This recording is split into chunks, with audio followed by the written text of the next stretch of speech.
Mac Pro is the top-of-the-line computer offered by Apple that is built with the most powerful components Apple would offer. It has the ultimate power, performance, and expandability that no other Apple computer can match.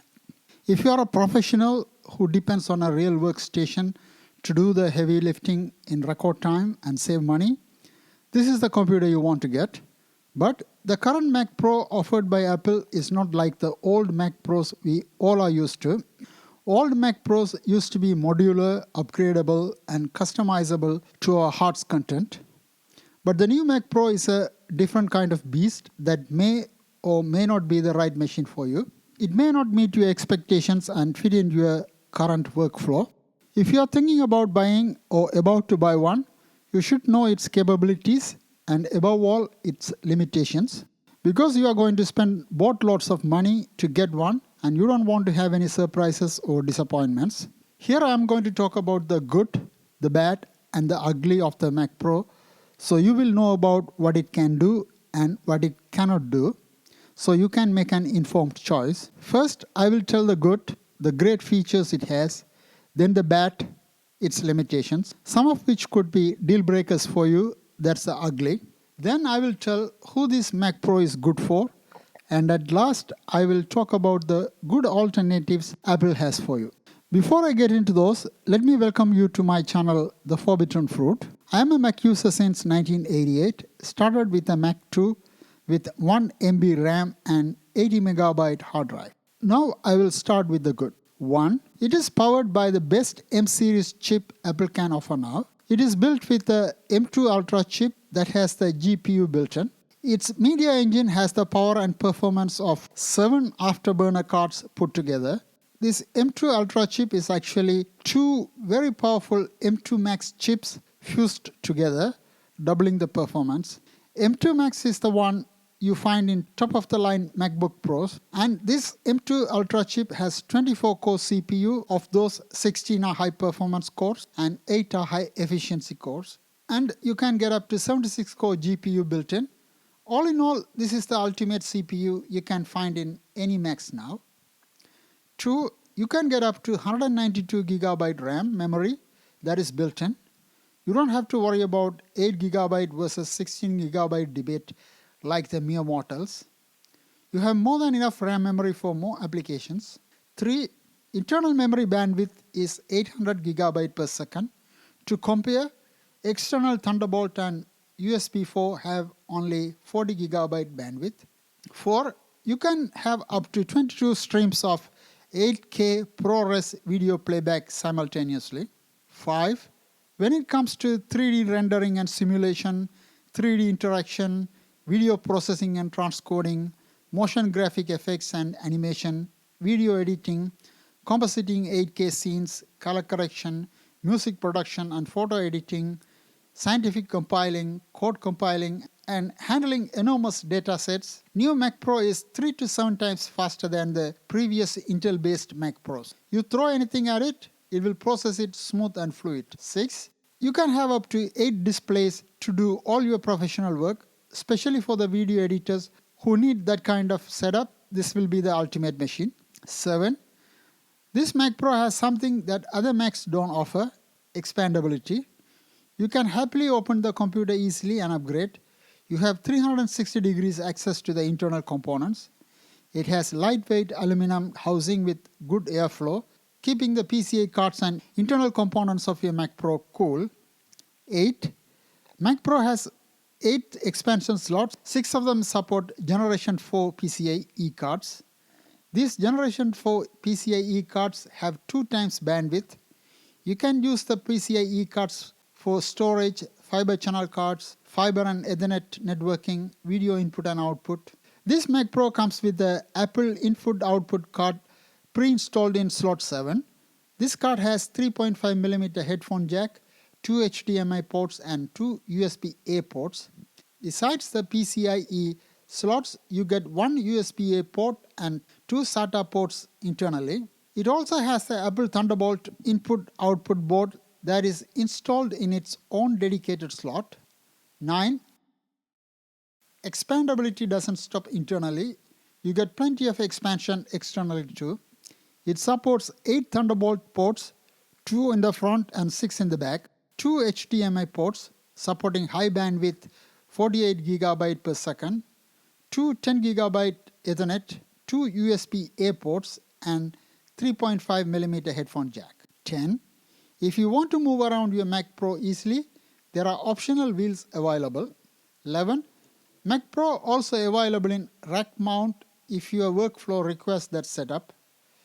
Rack mount version has 3D lattice to maximize airflow, stainless steel handles on the front, and toolless stainless steel slide rails instead of feet. 12. It also has another surprise.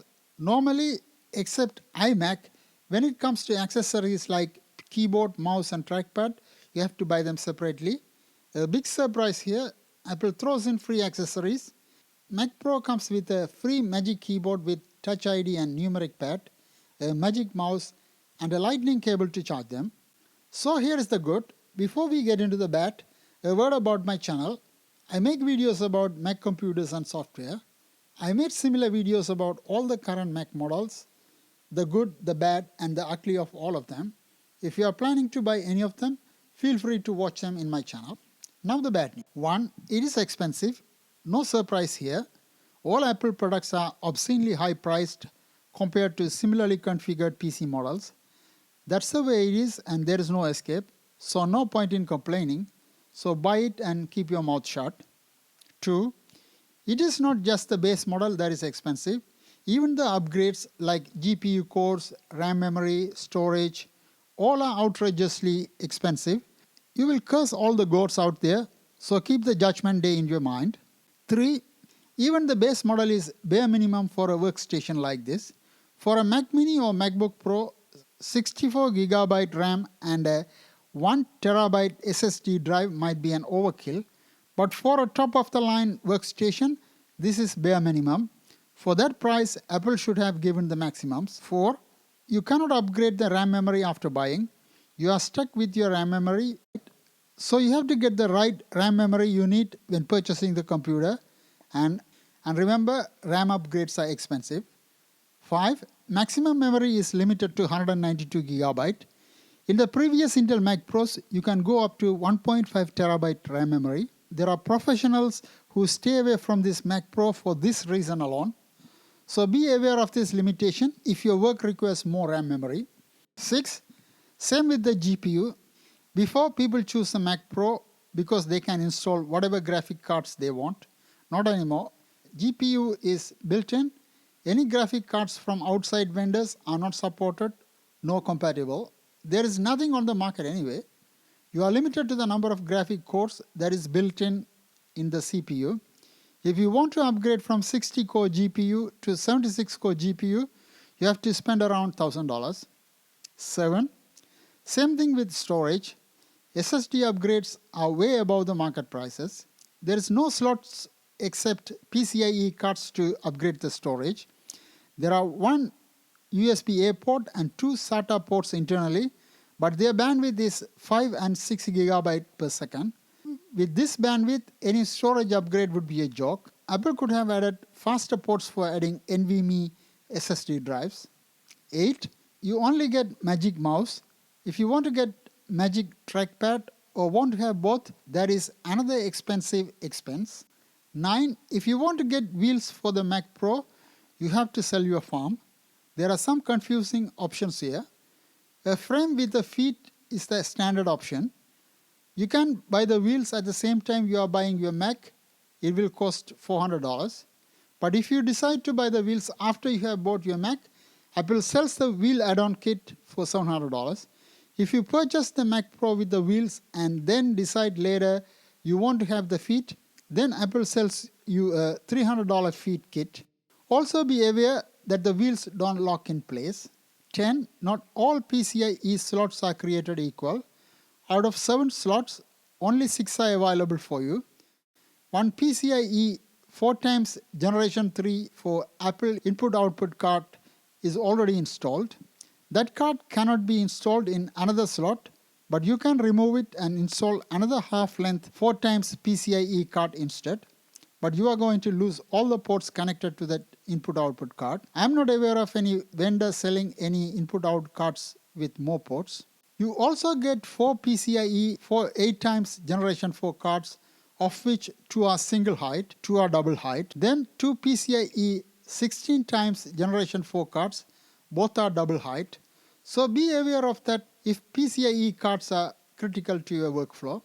Be aware that PCIe cards that use 32-bit option ROMs are not compatible with this Mac Pro. If you have PCIe cards from your previous Intel Mac Pros, they may not be compatible with the new Apple Silicon Mac Pro, so check the compatibility before buying. 11. When Apple says Mac Pro supports 8 displays, it's for displays with 4K resolution at 60 Hz. If you want 6K resolution at 60 Hz, then you can only have 6 displays. If you want 8K resolution at 60 Hz, then only 3 displays are supported. Both HDMI ports support 8K at 60 Hz or 4K at 240 Hz. If you want to have the displays with 120 Hz or 240 Hz, number of displays will be smaller. Thunderbolt ports support native display port output over USB-C. So be aware of the limitations and make sure you get the right displays and connectors. 12. Rack mount version of the Mac Pro costs additional $500. 13. If you are dealing with USB flash drives and SD cards or have any accessories like scanners and printers that use USB-A port, you may not have enough ports and you may have to buy a hub or dongles. That's another expense, though small. Now you have heard everything you should know about Mac Pro, the good, the bad and the ugly. Before I tell who this Mac Pro is good for and what other alternatives are there, I have a humble request for you. If you find the video useful, please subscribe to my channel. That will encourage me to make more videos about our beloved Macs. If you are an average Mac user, chances are that you don't need Mac Pro at all. Even for the purpose of satisfying your ego, it is a colossal waste of money and desktop space. Any entry-level Mac can do whatever you want to do and more. But if you really want to get one for your professional work, be aware your upgrade options are limited. Upgrading memory, CPU and graphic cards are out of question, but you can upgrade your internal storage drives and get external bandwidth that is faster than what the external Thunderbolt and USB 4 can offer. You can get PCI card upgrades for storage to make use of PCI bandwidth. If your work really needs one, your budget allows it and you can claim it as a business expense, go for it. There is nothing wrong with that. You can also let Apple make money and be in business too by buying those $400 wheels too. Otherwise, you are better off buying a Mac Studio. Even though it doesn't have any option for upgrading, it has the same internals like Mac Pro. What you miss in expandability, you get in performance with cheaper price and less space. For the price of Mac Pro, you can upgrade your Mac Studio to your heart's content and still be left with enough money to make mortgage payments for a few months or buy a farm. Even if you have to use PCIe cards, you can get an external PCIe enclosure and connect it through Thunderbolt port at PCIe 3.0 4 times speed. External storage can get around 3.2 GB per second speed. Only if you need PCIe 4.0 16 times speeds around 32 GB per second from your card, you have no choice but to get a Mac Pro. Otherwise, you should be fine with an external PCIe enclosure. But another great option you should consider is MacBook Pro. It doesn't have the Ultra version of the CPU, it has the Max version. There are many people who edit Hollywood and Netflix movies in their MacBook Pros and love it. With its portability, they edit movies while on the move, like in hotels and airplanes. While in office and home, you can connect it to big monitors. With the money you save by buying MacBook Pro, you can buy a house in countries that offer digital nomad visas.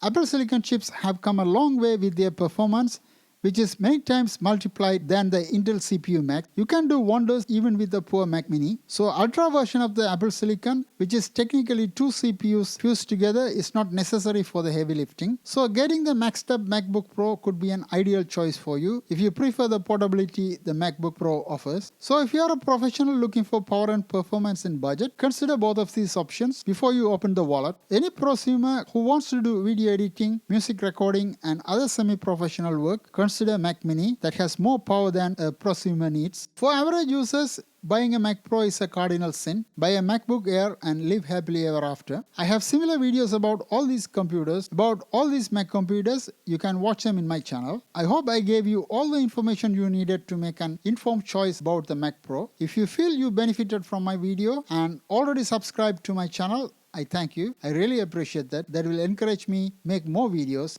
I have another video about the state of affairs at Apple regarding Mac Pro, and you can watch it in my channel. I have the link at the end. Thanks for watching and happy Mac computing.